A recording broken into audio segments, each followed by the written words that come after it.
Hello viewers, कैसे हैं आप सभी। आज आपका वेलकम करते हैं आज की कहानी के लिए। आज की कहानी दो बहनों की है जिनकी जिंदगी दिन में बिल्कुल आम लगती थी, लेकिन रात होते ही इनकी दुनिया बदल जाती थी। इन्होंने पूरी दुनिया को धोखे में रखा हुआ था और इसके पीछे छुपा था एक राज जो किसी ने सोचा भी नहीं था। ये बाकी लोगों से अलग क्यों थी, इनकी सच्चाई क्या थी और क्या दुनिया इनकी कभी सच्चाई जान पाएगी, ये सब जानने के लिए कहानी शुरू करते हैं। आप सबने वेम्पायर्स की कहानियां तो सुन ही रखी होंगी और जैसे कि हम सब जानते हैं, वेम्पायर्स रात को अपने घर से निकलकर शिकार तलाश करते हैं। इसे कहानी की शुरुआत में भी ऐसा ही एक वेम्पायर दिखाया जाता है जिसका नाम है निका। निका को बहुत भूख लगी थी और इसकी खून पीने की प्यास बढ़ गई थी, इसलिए वो अपनी प्यास बुझाने के लिए किसी इंसान को ढूंढ रहा था। तब ही इसे एक लड़की नजर आती है जिसका नाम अलवीरा था। निका इसे देखकर खुश हो जाता है कि शिकार हाथ आया, लेकिन जैसे ही अलवीरा भी निका को देखती है, दोनों की नजरें मिलती हैं और लव एट फर्स्ट साइट का मंजर नजर आता है। अलवीरा को इसे देते साथ ही मोहब्बत हो जाती है। निका भी इसके आगे दिल हार बैठता है, इसलिए ट्वाइलाइट के कपल की तरह वो दोनों भी शादी कर लेते हैं। लेकिन यहाँ ट्वाइलाइट्स की तरह नहीं होता कि वेम्पायर्स के लिए लड़की भी वेम्पायर बन जाए, क्योंकि हर बार लड़की ही क्यों बलिदान दे। इसलिए यहाँ पर उलट होता है। अलवीरा एक इंसान थी, इसलिए निका को इसके प्यार की खातर वेम्पायर वाली जिंदगी छोड़नी पड़ती है और वो अलवीरा के साथ एक आम जिंदगी जीने लगता है। इन दोनों के घर दो बेटियां पैदा होती हैं, जिनमें से एक का नाम सीला और दूसरी का नाम कायरा रखते हैं। इंसान और वेम्पायर की बेटियां भी हाफ वेम्पायर हो सकती थी, लेकिन अलवीरा को उम्मीद थी कि इसकी बेटियां जरूर इंसान ही होंगी। वो लोग ट्रांसिनिया के पहाड़ों के बीच में मौजूद एक पुराने किले में रहते थे, लेकिन अलवीरा की दुआएं रंग नहीं लाती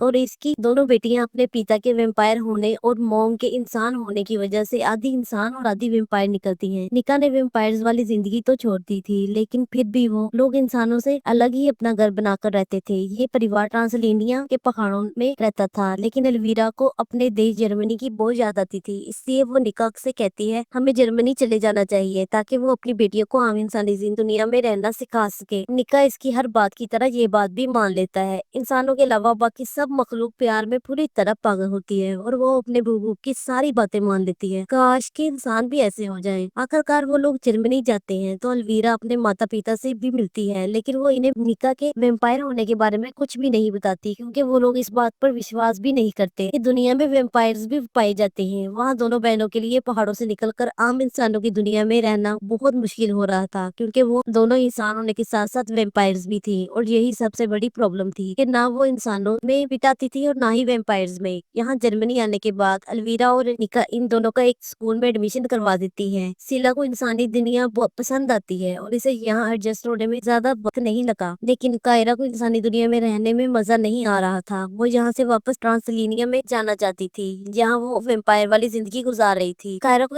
इंसानों के बीच इंसानों की तरह रहने में बहुत मुश्किल हो रही थी, क्योंकि इसे वेम्पायर बन के रहना बहुत पसंद था। वो एक वेम्पायर की तरह रहना चाहती थी, लेकिन जहाँ वो ये नहीं कर सकती थी। अब हम देखते हैं कि शीला अपनी मॉम के कहने पर अपने तेज दांतों को फाइल करती है ताकि स्कूल में किसी को इस पर शक न हो। वो दोनों स्कूल जाती हैं तो क्लास में एक लड़का शीला का मजाक उड़ाता है। ये देखकर कायरा को बहुत गुस्सा आता है, इसलिए वो अपनी वेम्पायर वाली शक्ति इस्तेमाल करके अपनी तेज नजरों से इस लड़के को घूरती है, तो वो डर जाता है और इसकी पैंट गीली हो जाती है। इनके मॉम ने इन दोनों को अपनी वेम्पायर वाली इसलिए छुपाने का कहा था, लेकिन पहले ही दिन इन्होंने एक लड़के पर अपना डर बिठा दिया था। स्कूल के बाद शीला की मुलाकात एक लड़के जेकब से होती है, जिसके साथ इसकी दोस्ती हो जाती है। वो दोनों धीरे धीरे एक दूसरे के करीब आने लगते हैं और दोनों को एक दूसरे से प्यार होने लगता है। एक दिन जेकब शीला को स्विमिंग पूल में अपने साथ स्विमिंग करने का कहता है, जिसके लिए शीला मान जाती है। हालांकि वो जानती थी कि वो धूप पे नहीं निकल सकती है। अगर धूप में अपनी स्किन को एक्सपोज करेगी तो इसकी स्किन धूप से जलने लगेगी, लेकिन शीला फिर भी जेकब की खातर ये रिस्क लेने को तैयार थी और वो स्विमिंग पूल में जाने से पहले अपने शरीर पर अच्छे से सनस्क्रीन लगा लेती है कि शायद इसकी स्किन ना जले। और जैसे ही वो पूल में जाती है तो इसके शरीर पर सूरज की रोशनी पड़ने से इसका शरीर जलने लगता है। वो जितना भी इंसानों को पसंद करती है या कोशिश करती है कि वो इनके बीच में एडजस्ट हो सके, लेकिन वो इंसानी दुनिया में आकर इंसान नहीं बन सकती थी। रात को कायरा इसकी जली हुई स्किन पर दवाई लगाती है ताकि वो जल्दी से ठीक हो जाए। दूसरी तरफ रात को इनके डैड वेम्पायर बनकर अपने घर की छत पर जाते हैं और छत पर उड़ने लगते हैं। इन्हें ऐसा करते इनका नेबर डेयर देख लेता है। इससे पहले कि डेयर कुछ करता, ऊपर से आई इसके सर पे लगती है और वो वहीं बेहोश हो जाता है। डेयर वेम्पायर पर यकीन रखता था, इसलिए इसे शौक था कि वो किसी वेम्पायर को पकड़े। असल में काफी साल पहले डेयर की मॉम ने वेम्पायर्स को देखा था, जिसके बाद से इन्हें मेंटल हॉस्पिटल में भेज दिया गया। डेयर ये बात साबित करना चाहता था कि मेरी मॉम गलत नहीं है और वेम्पायर असल जिंदगी में एग्जिस्ट करते हैं। इसलिए निका को उड़ता देखने के बाद इसे इन पर शक होने लगा था, तो इसने इन लोगों की हर चीज पर नजर रखना शुरू कर दी। थी और मन ही मन में सोचा था कि ये आम लोग नहीं लगते, इसलिए मुझे जरूरी इनकी हकीकत पता करनी होगी। डेयर इनकी असलियत दूसरों के दिखाने के लिए वैम्पायर हंटर्स का सामान इकट्ठा करने लगता है। वो इस सामान को इकट्ठा करके इनसे मुकाबला करके जल्द से जल्द अपनी मॉम को मेंटल हॉस्पिटल से निकाल सके। इधर स्कूल में कायरा और शीला एक लड़की हेलेना से मिलते हैं। एक दिन कायरा देखती है कि कुछ लड़के हेलेना पर वाटर बैलून फेंकते हैं। कायरा को ये देखकर बहुत गुस्सा आता है, तो वो अपनी शक्ति की मदद से हेलेना को बचा लेती है। असल में हेलेना को सुनने का मसला था और इसको कानों में हियरिंग इम्पेयर्स लगाने पड़ते थे, इसलिए इसे जल्दी कुछ सुनाई नहीं देता था। इसी वजह से हेलेना को किसी की इस पर वाटर बैलून गिराने का भी नहीं पता चला। कायरा हेलेना को बचाती है तो हेलेना इसके साथ दोस्ती कर लेती है। हेलेना अपनी हियरिंग इम्पेयर्स के बारे में किसी को नहीं बताती, लेकिन कायरा के साथ दोस्ती करने के बाद इसे अपने बारे में सब कुछ बता देती है। कायरा भी हेलेना को अपनी और शीला की हकीकत बताने लगती है, लेकिन शीला इसे कहती है कि तुम्हें याद रखना चाहिए कि डैड ने हमें इस बारे में किसी को भी बताने से मना किया है। अब जैसे कि हम जानते हैं कि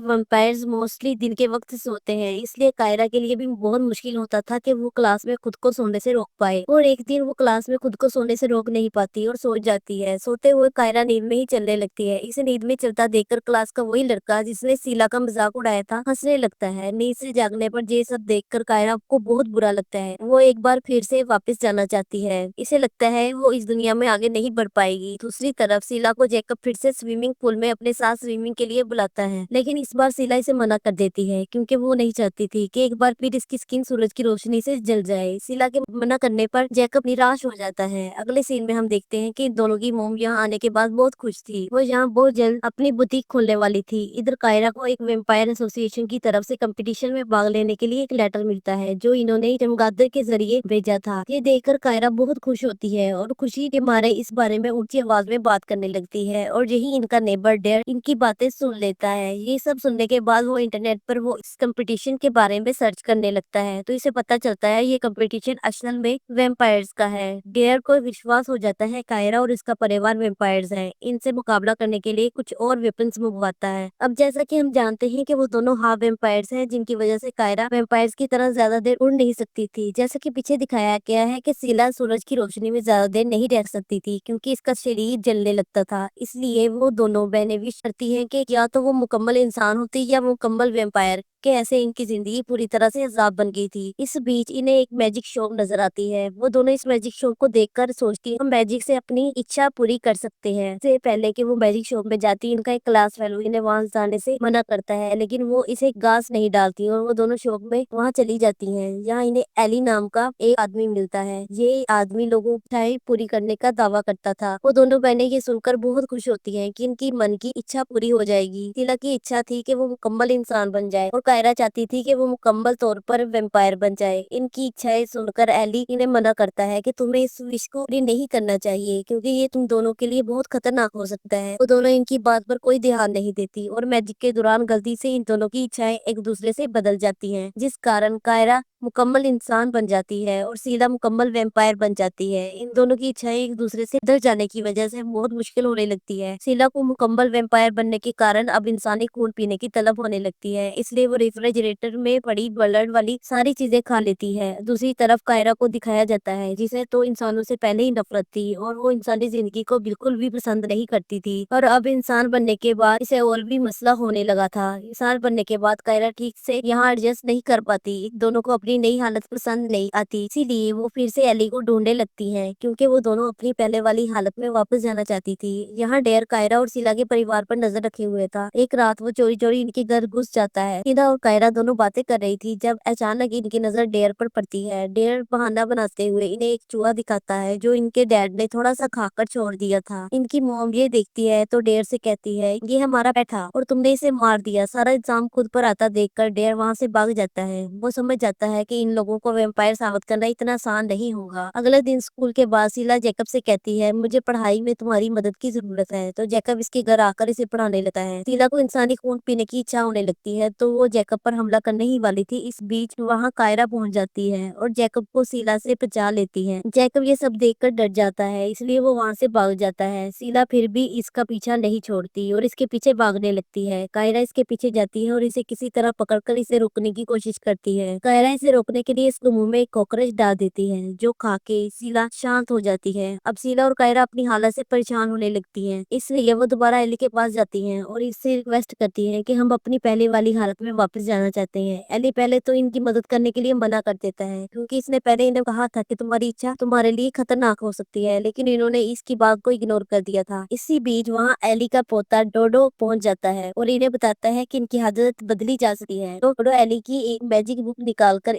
इनकी समस्या का हल ढूंढने लगता है और इन्हें बताता है कि एक जादुई फूल की मदद से वो दोनों वापस अपने पहले वाली हालत में जा सकती हैं। डोडो इन्हें बताता है इन्हें ये फूल एक कब्रिस्तान से मिल सकता है, जो पूरे चांद की रात में खिलता है। वो इस फूल को इसकी खुशबू से दूर से ही पहचान सकती हैं। डोडो की बात सुनकर इन्हें हेलेना याद आती है, जिसकी सूंघने की हिस्स बहुत तेज थी। वो दोनों हेलेना से इस फूल को ढूंढने में अपनी मदद करने का कहती है, तो हेलेना मान जाती है। वो हेलेना को कब्रिस्तान भेज देती है। इनकी ये सारी बातें इसी लड़के ने सुन ली थी, जिसने पहले शीला और फिर कायरा का मजाक उड़ाया था। वो लड़का अपने दो दोस्तों के साथ कब्रिस्तान जाकर हेलेना को तंग करने लगता है। ये देखकर हेलेना को लगता है दोनों बहनों ने मिलकर इसे धोखा दिया है और अब वो इसका मजाक बना रही हैं। ये सोचकर हेलेना अपने घर चली जाती है, लेकिन फिर भी वो तीनों लड़के इसका पीछा नहीं छोड़ते। वो और इसके पीछे ही घर तक पहुंच जाते हैं। हेलेना इन दोनों बहनों को अपने घर से बाहर निकाल देती है। तब तक वहाँ तीनों लड़के भी पहुंच जाते हैं। शीला और कायरा अपनी शक्तियों की मदद से हेलेना को इन लड़कों से बचाती है और इन्हें एक पेड़ पर लटका देती है। ये देखकर हेलेना इन दोनों को माफ कर देती है। कायरा इसे कहती है हम तुम्हें अपने बारे में सब कुछ बताएंगे, लेकिन पहले हमें अपनी प्रॉब्लम से बाहर निकलना है। रात को शीला और कायरा की मॉम डैड अपने नए बुटीक स्टोर की ओपनिंग सेरेमनी में जाते हैं, तो दोनों बहनें हेलेना को अपने घर ले जाती हैं और इसे अपने वेम्पायर्स होने के बारे में बता देती हैं। हेलेना को इनकी बात पर विश्वास नहीं होता, तो वो इसे वेम्पायर्स की तरह उड़कर दिखाती हैं, जो देखकर हेलेना मान जाती है कि वो दोनों वेम्पायर्स ही हैं। अपना सच और इसे बताने के बाद वो दोनों हेलेना से मदद मांगती हैं, तो हेलेना इनकी मदद करने के लिए तैयार हो जाती है। डेर इनकी सारी बातें सुन लेता है। अब वो दोनों अपनी हालत दोबारा बदलने के लिए इस फूल को ढूंढने लगती हैं। वो तीनों एक बार फिर से रात को फूल ढूंढने के लिए कब्रिस्तान जाती है। डेयर